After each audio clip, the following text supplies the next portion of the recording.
নমস্কার বন্ধুরা, জয় ভারত। আজকে আমি ধনেপাতার বিষয়ে বলবো। এই ধনেপাতাও জেনেটিক মডিফাই বেরিয়ে গেছে এবং এখন শীতকালে সবারই বাড়িতে ধনেপাতা প্রচুর পরিমাণে আসছে। আমরা ধনেপাতা রান্নাতে দিয়ে থাকি, তরকারিতে কুচি কুচি করে কেটে অনেক সময় কী করি চাটনিও খেয়ে থাকি ধনেপাতা।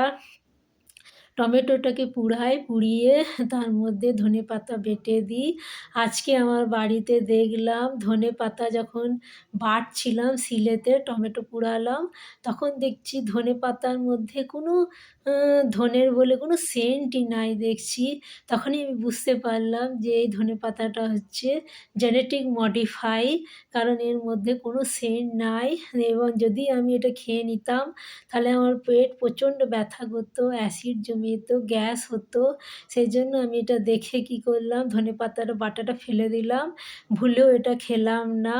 তাহলে আপনারাও এইভাবে বাছুন, দেখবেন সেন্ট আছে তবেই বেটে খাবেন।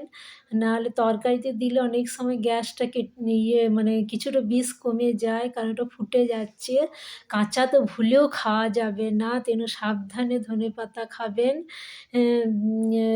এই গাছগুলি বিদেশ থেকে আসছে, এটি বেশি পরিমাণে চাষ হচ্ছে এবং এটা বাজারে সস্তা আছে। সেই জন্য দেশি খাবেন ধনেপাতা, চেষ্টা করবেন দেশি ধনেপাতা। তাহলে এই বলে নমস্কার।